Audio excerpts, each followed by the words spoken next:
We're on Zoom for a webinar for a Year 10 information evening. First of all, I would like to share my screen. There we are. Great. So to start off with, I would like to acknowledge that Hunters Hill High School is located on the traditional lands of the Wallumattagal people of the Eora Nation, and we all pay our respects to the traditional elders past, present and emerging, and we'd like to pay our respects to all people present today. If you would like to acknowledge the lands in which you're joining us from today, you're more than welcome to type it in the chat. And I'd also like to begin our session by introducing myself. My name is Alicia O'Donnell and I'm the Deputy Principal for Year 10. And I'm sure I've had the pleasure of speaking to many of you over the few years that I've been working with your children. And I'd also like to introduce Miss Patton, who is the Head Teacher of Wellbeing. Miss Patton, did you want to wave and say hi?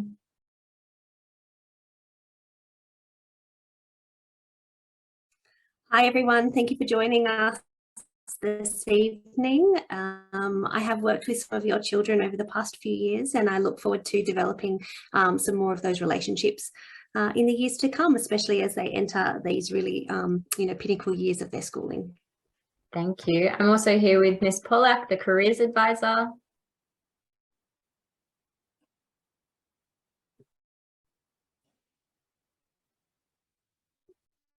I'm sure Miss Pollack says hi. I'm not sure it's my computer, but hi. Sorry, Miss. I'm getting. That's okay. We're experiencing technical difficulties already. Hi. And we also have Miss Austin, who is our Head Teacher Learning and Support.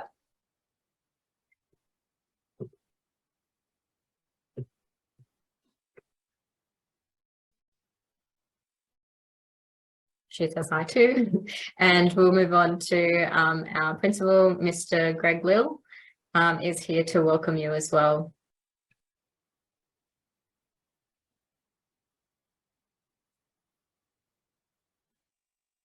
Mr. Lill? Hello, everyone. Glad that so many of you could join us on a Wednesday night. We'll just evaluate at the end about whether the Zoom works, because I mean we're trying some things this year are still in Zoom mode because that seems to work for some parents, and some things face to face. So we'll do some evaluation of which ones work best during the year.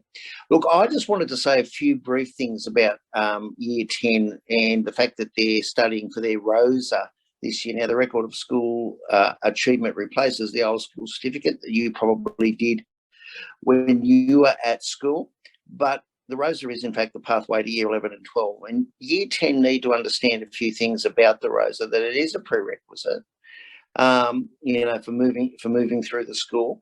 One of the things that seems to catch up some of our students is that they just miss out on a subject here and there, that it drops down their priority order and they get a bit behind, and before you know it, there's an N award there, and they're struggling to catch up that subject. They do need to apply themselves across all their subjects to get their ROSA. One of the problems for our students, or not a problem, because we do have extra time in English, maths and science in Year 10, but a lot of schools have 3 electives and we only have 2. The ROSA requires students to be satisfactory in 2 electives. So, in fact, they have to be satisfactory in both their electives to get, as I say, the reason we don't have that is we have more time in English, maths and science in an endeavour to prepare them for Year 11 and 12, because that's where most of our kids are going. One of the things I wanted to point out that changes in Year 10 is the seriousness of the assessment tasks. Even though we have assessment tasks always through high school, and 7 to 9 we've been trying to get into kids' heads the idea of the importance of the assessment task. It comes out in a different coloured paper, contributes to your yearly mark. But here, it contributes to your grade that actually appears on your record of school achievement. So it's there forever, and when you get your record of school achievement. So it is in that way very similar to the assessment tasks for the HSC. So that's why we like students to take them seriously, so that they can get into the habit of completing assessment tasks to the best of their ability and working out where their weaknesses are. So when they get their assessment tasks this year, they should be reading carefully, drafting their work, getting feedback, because pretty much all the assessment tasks, except there's an odd exam, but mostly are tasks that require work over a period of time or require preparation for an exam over a period of time. Students should be getting feedback in the lead up to those tasks. They should be drafting, talking to their teachers, and spending time on it. Because what happens now is that the tasks become more complex and they become more demanding. And now a lot of our students, they're quite able, they're quite bright. They've been sliding through year 7 to 9 on a minimum amount of homework because they're able to do that. Now, unless we change some habits in year 10 and find some actual time where students are going to sit home and go, okay, yep, I've got stuff to do. I've got to do it. I can't leave it to the last minute. It requires drafting. It requires preparation. Unless students are into the habit of that by the end of year 10, it also makes year 11 and 12 really difficult. So even though for most of our students, the ROSA of and in itself is going to be replaced by the HSC as they get to year 12, the ROSA, in fact, is preparing our students for year 11 and 12 by the nature of the tasks, the way the tasks work to the end of year grade, and the very fact the way the tasks are taught and used in the school. It's getting them used to the idea of working for a long-term goal that we want them to have during year 11 and 12. Because if students can't find the time, and by the time they're in year 11, because they've filled up all their time with sport, parties, part-time job, whatever it is, then they won't find the time that the HSC actually demands, because the HSC demands time for both study as well as all the assessment tasks. And can I just urge parents, 2 things. One is, if you actually get an award in a particular subject, don't ignore it. Make sure you contact the teacher and that the student has followed it up. You know, just don't say, oh, the student says, oh, you know, it's been done, I've caught it up. Follow up with the teacher, make sure it has actually been caught up. That way, things don't get out of hand. And the second thing is, if your student is having a problem at home, at school, in terms of workload, support, there's a whole lot of supports here, but sometimes we can't direct a student to it if we don't know that they're struggling. And sometimes students are pretty reluctant to tell us that they are. So if you think your son or daughter is struggling, then Edwina Patton's here. No doubt, you know, she'll talk a bit more about that later on. Anyway, that's enough from me. I know Alicia has a presentation of 1 hour and a quarter to do, so I'll let her get on with that. Thanks, Mr. Lil. Apologies, everyone. I was just informed that it was in fact my internet that was playing up, so I'm really, really sorry about that. So I'll just share my screen again, and if we have any more issues, please just let us know and we'll endeavour to fix that up for you.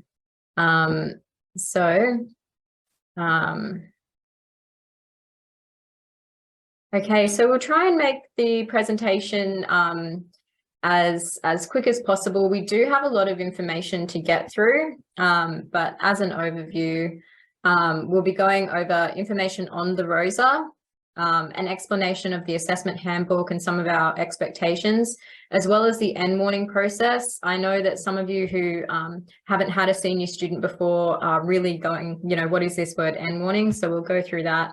There's some behaviour expectations, some support and advice for families, and a little bit of a Q&A at the end. But if you would like to ask a question, please just email the school with attention the relevant name. And if you're joining us as well, because this is being recorded, so if you're watching the recording, you're welcome to send us an email as well. So the key information is the ROSA stands for the Record of School Achievement. And this is essentially what we used to call the school certificate, but it's no longer an exam, it's just the record of the school year.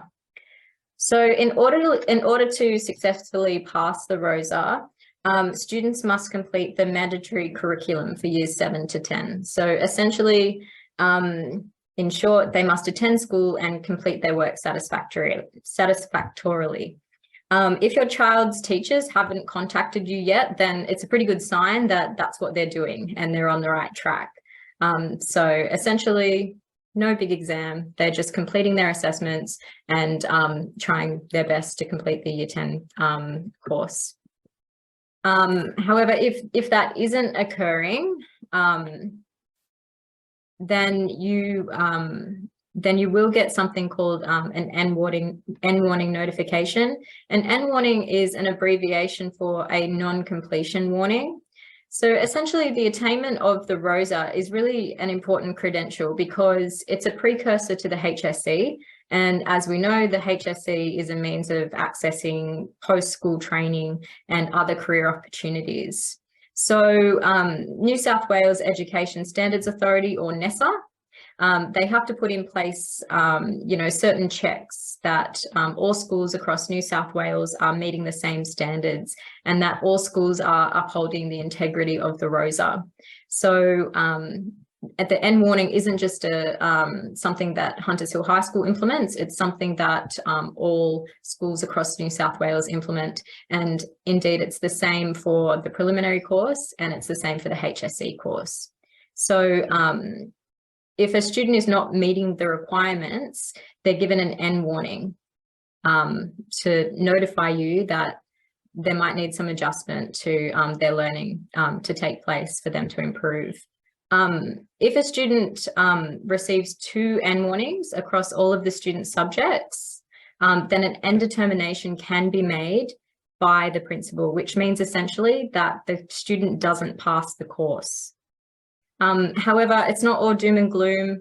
The N warning can be redeemed, and I'll get to that in a moment. So if you are to, if your child is to get an N warning, you will get notified by that in a phone call. And they'll tell you that it's likely that your student has, sorry, I'm having difficulties again. So our UMatter program is run weekly. This year, we're actually refocusing our UMatter. So we're actually going to be targeting 5 social and emotional skills that we think are really important for young people to develop, to make them lifelong learners. So every fortnight, our students in UMatter will be participating in activities to develop their self-management, their self-awareness, relationship skills, making sure that they had developed some responsible decision making, their social awareness. And these skills we think will be really important, particularly leading into our senior school and particularly stage 6. These skills are taught by a UMatter mentor, and the activities that the students participate weekly are a range of role plays or debates. What we intend for this program is that the students will develop skills to help make their learning and their achievement post-school more successful. We offer a range of other wellbeing supports at the school. We are really fortunate to have 2 school psychologists who work. Rebecca Hansen works Monday and Tuesday, and Sidra Hamid works Wednesdays and Thursdays. And we also have a student support officer, Tara Harvey. Our student support officer is available to help students with all sorts of issues. It could be concerns that they have from home. It could be issues that they're having with friends. She's also running some small group settings to help with study skills, because we know that when students get, particularly in year 10, 11 and 12, particularly when there is that added pressure of the N awards, students do find that there is a little bit of added pressure. So Ms. Harvey runs a series of small group sessions called Study Without Stress, and she helps our students plan and prioritise. As Mr. Lill alluded to, we know that often in later years, our students have found other things to do with their time, be it hanging out with friends, as he alluded to, going to parties. And we're not saying that they can't do that. There needs to be a really healthy balance between their well-being, but also their sort of academic achievements. And so Miss Harvey can actually help with some strategies to make sure that they are understanding and undertaking that balance. So our UMatter classes, these are the teachers that you can see on the screen right now who take our UMatter sessions.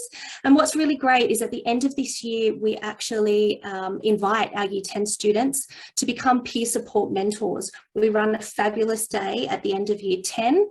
This year we had 40 students who volunteered to try to be selected to be peer support mentors. And so next year, your child might be have the opportunity to be a peer support mentor, and they will be going into the Year 7 UMatter classes and helping with those students. So as you can see on the screen, UMatter is about self-motivation, setting smart goals, managing stress, and preparing for the HSC. Next screen, please. So this is what I was alluding to before we got caught into some technical difficulties, sorry. So our social and emotional learning, this is why we really have invested a lot into restructuring UMatter this year, because we think that the social and emotional development will achieve high grades and test scores, develop student self-esteem and more positive coping mechanisms. It also helps students to reframe their learning. So we're looking at that kind of positive thinking and positive strategies. Thank you. This is what I touched on before, our social and emotional competencies. So I think we can skip that one. And to see how it all sort of fits into our system. So in UMatter, we look at the social and emotional learning, and we support that through our merits and our positive-based learning rewards. And I have to say that our students have been achieving amazingly well already in the first sort of 4 weeks of school. We're seeing teachers give out merits, which are handed out electronically to students, and they accumulate towards bronze, silver and gold certificates. And we just, you know, it's so pleasing to see that students are making those positive choices, and that's what we're trying to encourage in the school. We also have the learning framework and the student behaviour policy that also supports their learning. And so when we're thinking about how we can reframe some of their time and make sure that they are successful, I like to think that success is a bit like an iceberg. So, you know, to everybody else or to other students, what they might perceive, you know, a young individual doing is sort of floating along. They might perceive that this student is not doing terribly much, but underneath that, we know that success is the persistence, is, you know, getting back after failure. It is dealing with disappointment. And we're not going to say that, you know, students won't experience some sort of disappointment, whether that be a particular test score or a result in an exam, or it's about hard work. And that's why we think that helping with these social and emotional learning skills will actually help them to get back up, to be resilient, to see that, you know, there is success after failure, and to learn from mistakes, and to see that dedication is all part of that success. And this will lead to really positive results later in life. So what do we think that successful students do differently? We like to think of that sort of inside-outside human. So what behaviours do successful students demonstrate? So that's being, you know, the positive thinking, being proactive. What do successful students say?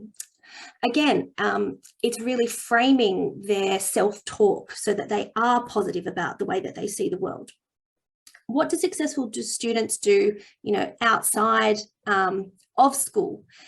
And that was the balance that I was speaking to before. I think it's great that students have part-time jobs, but you need to balance that with the amount of homework and study that they do. So it's good to have something that they can, you know, be able to take their mind off their studies for a little while. But at the same token, they also, you know, the workload does significantly increase in years 10 and 11, and they need to be able to balance that without feeling the pressures.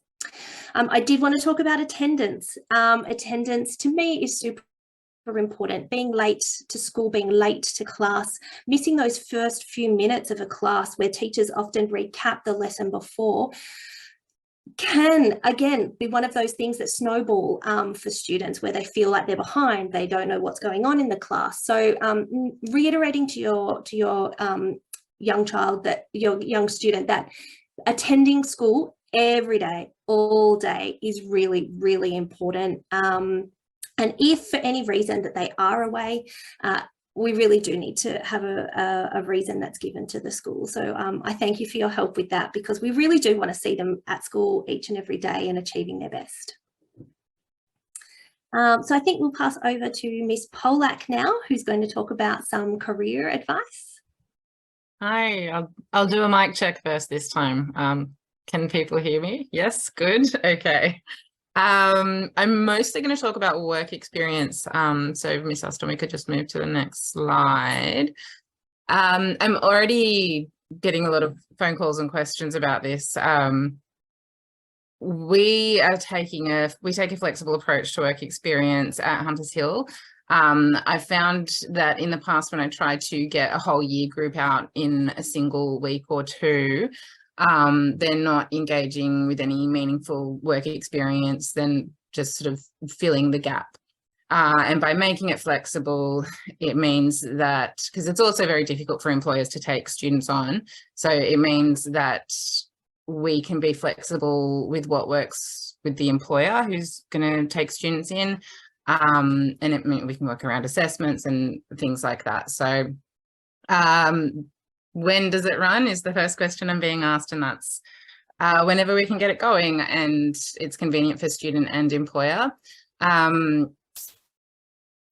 Sorry, my home life is knocking at my door quite literally. Yes, it has to be done during school term. It has to be done during school term, otherwise the Department of Education's insurance won't cover student or employer, and a lot of employers are quite wary about that. So as long as it's happening during school term, everything's covered. Work experience is really important in helping students to gain insight into a career and make informed decisions. Quite often a student will will be talking to me saying, law, I'm getting into law, I'm going to be a lawyer. And then they'll go do a week of experience with a law firm and come back and say, oh, nope. And that's just as valuable to me as if they come back from an experience saying, yeah, definitely, how do I get into this? The process is to, step one, find an employer. There's a lot of different ways to go about this. I have a relatively small bank of employers who've taken students on in the past who will take them in again. It spans a lot of different areas of employment. So generally, if a sort of student needs a starting point, they can come and see me, and I can sort of read through my list. But if you have friends or family friends, or if you work in a place that would be willing to take in a student, but you don't necessarily want your own child there with you, we can all work together to figure that out. But step one, find an employer and then see me. I'll pass over the paperwork that's required, which I have an image of on the next slide. We do the forms, I confirm the dates with our attendance officer, and away you go. So I've just got the first page there. So it's a 4-page document. Section 1 is just basic student information. Section 2 is school contact details, which are pre-filled. Section 3, which is 2 pages, is for the employer to complete. Section 4 on the last page is for parents to sign off saying that they've read the workplace learning guide, which I've got hard copies of to give to students as well. And then after sections 1 to 4 are done, comes back to me. I make sure everything's okay, make sure everyone knows what they're doing, and I sign section 5 and away we go. I believe there is a link on the school website to these documents, but I may need to update that. But another thing that we are launching it's up and running as of this afternoon, is a careers Facebook page that will operate in the same way as the year group one. So I'll make sure that all those documents are available through there. The student placement record can be filled out electronically. It doesn't have to be the same hard copy going between all parties. I can just sort of, get everyone's different sections and put them together as long as my section's the last one that is completed. So I hope that makes sense to everyone. Basically, step one, find an employer and we can go from there, get in touch with me. I'm very flexible and very responsive to emails. I don't know if I've got another slide here, if I put it up or not. Did I miss Austin? No. So I'll just quickly say, in the past, we've had careers lessons for year 10s, but we found that they weren't particularly effective in terms of engagement. So the way we'll be running it is varied events throughout the year, one of which will be a big careers week towards the end of term 2.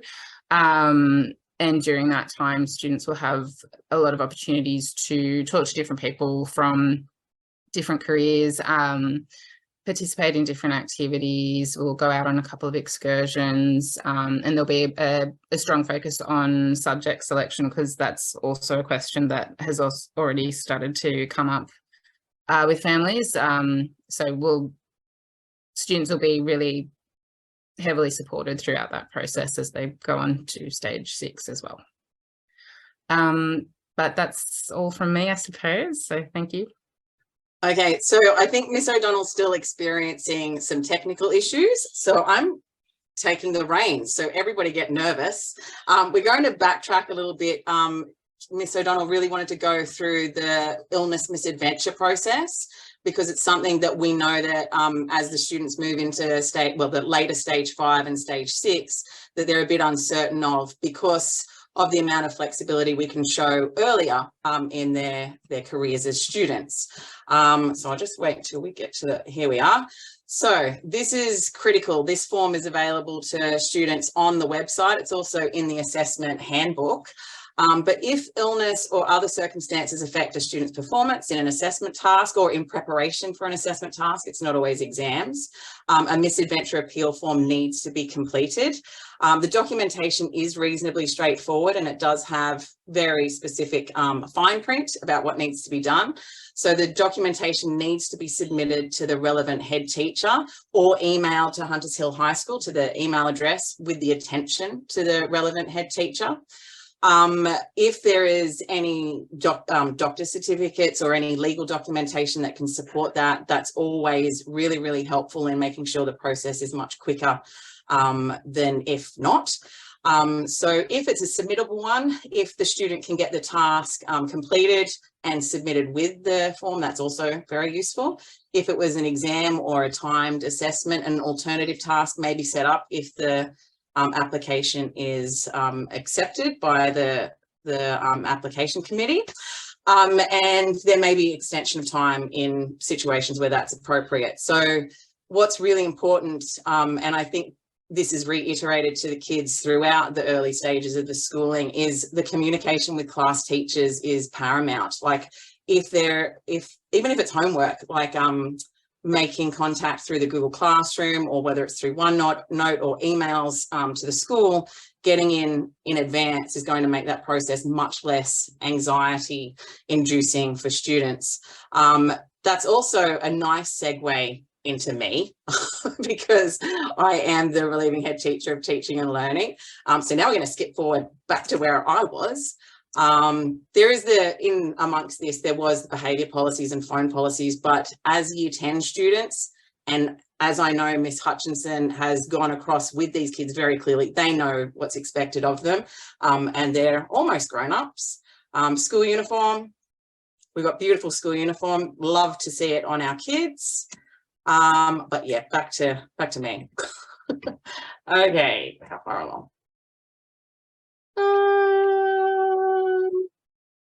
There we are.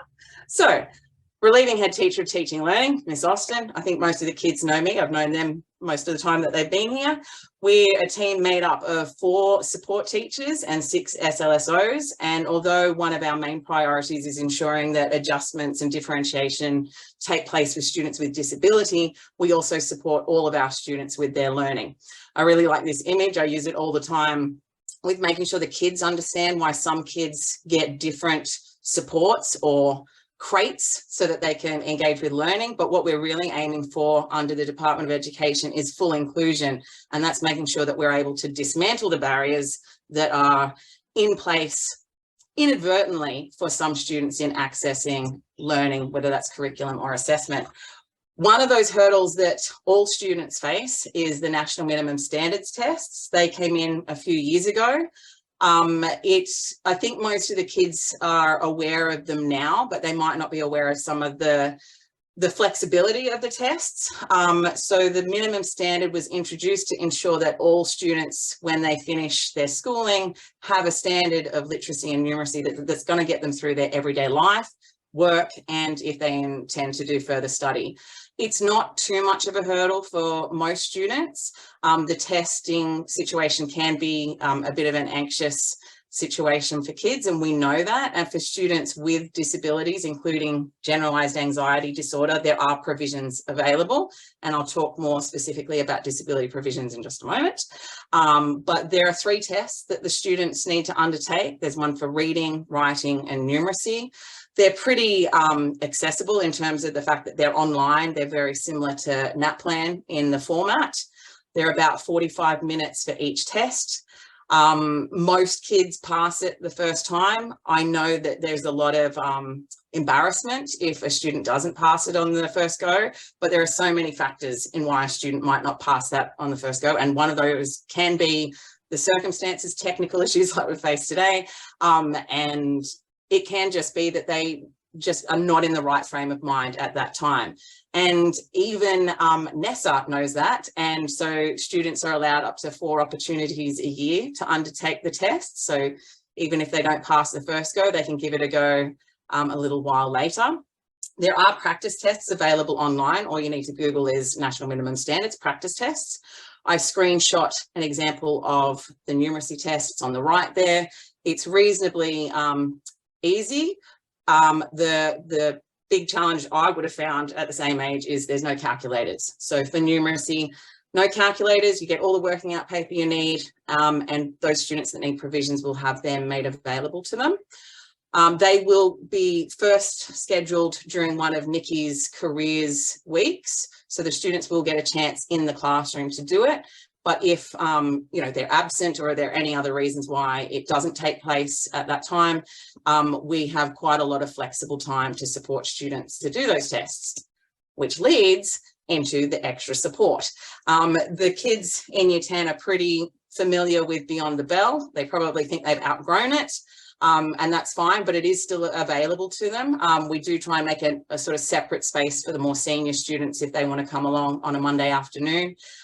It is also really good for the junior students to see senior students engaging in their revision, homework, preparation, research, and asking teachers questions. So it is a really good opportunity for seniors to be modelling best practice in terms of being a student, but we also notice kids that turn up. So it's a great opportunity to connect with your teachers there. You could also be doing a National Minimum Standards test at Beyond the Bell if you've missed the opportunity during the day. Eat Your Words runs on a Tuesday morning before school between about 8:30 and 9:15, and on a Wednesday afternoon between 2:20 and 3. The library is open at those times with a lot of support staff and teachers available to help. New to Year 10 is that they are now invited to attend the Thursday afternoon senior study group, which is a really, I think it's been about 7 years that we've been running it, and it's really popular with the senior kids because it's a bit more of a mature environment. The volunteers of teachers from different faculties with their expertise that sometimes the support staff don't have, is really beneficial, and it really reinforces the connections with teachers outside of the classroom in a really positive way. And like I was saying earlier, with the Misadventure stuff, that connection with teachers starts to take away some of that anxiety. You know, you'd find out your teachers aren't actually monsters. I think that mostly covers it. I put the flyer up there for learning and support in case there are any families out there who'd like to know a bit more about how learning and support functions at Hunters Hill High School. Catherine Zirk is actually coordinating the Year 9 and 10 learning and support. So any students who need a bit more assistance in that area will have her as the sort of key contact. And that, like I mentioned before, leading into disability provisions. Some students are already aware of this, and as again with Misadventure, there is a bit more flexibility in the school's discretion in the delivery of disability provisions. So when students are in Year 7 and 8, and even in Year 9, we're able to sort of look at a student and how they're presenting and performing and what their needs are, and we can make a decision about the best sorts of provisions we can provide. As they move into the senior years, NESA, like with the Rosa and the Misadventure process, becomes more involved, and we need to be able to state a case if you're intending on applying for provisions for the HSC. So if your child has been receiving provisions, that they're entitled to it, but I did want to just give the heads up that we're going to need, moving forward, more documentation to ensure that we've got evidence to put the application in as they get closer to Year 12. Now, things change from Year 10 to Year 12. So those things, I think even NESA understands that. So what we need to do is look at what provisions are likely to be provided, and look at what sort of medical documentation that would need to be given there. So a really good example that I've found, and I have been doing this for quite some time, is that you don't get provisions for having anxiety. You need to have a diagnosis of generalized anxiety disorder or social anxiety disorder that shows a demonstration that there have been strategies employed, and that the external supports are insisting that those are the strategies that we need for assessment situations.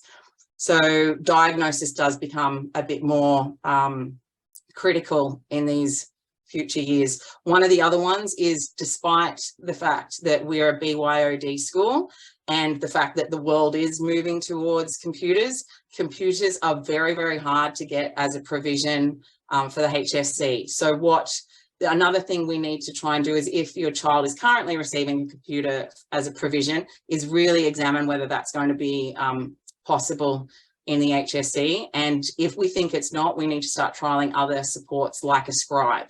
A scribe is much easier to achieve in that situation, because they recognise it's not as much of an advantage as maybe using a computer is. Very happy to take any questions on this over the phone, Zoom, or even in the chat if we've got a bit of time. But I think that's everything I needed to say. It looks like Miss O'Donnell's managed to get her computer working. Thank you. Thank you, Miss Austin. So as Miss Austin said, we did just have to go through the end warnings and the illness misadventure process. They're the most important kind of formal aspects of becoming a senior. So essentially the end warning, it's not punitive, it's not a punishment, it's just a sign to you that your child does need intervention and support from you and from us, and there are ways to redeem it. On the end warning letter, the tasks will be there, and once the child, your child, our students are able to redeem that, complete the work, the end warning goes away. So if they do get an end warning, it's not the end of the world, but it does mean that we need intervention. With the illness misadventure, it's really important that students know to do this. It's their responsibility to do the illness misadventure. So they should be, if they know that they've got to go to debating next Thursday when their English task is due, then they should be preparing the illness misadventure form for that teacher. If they know that they've been away for a week sick and they had 3 tasks within that week, then they should be preparing those different illness misadventure forms. And then I did just want to go through behaviour, namely the phone policy and uniform.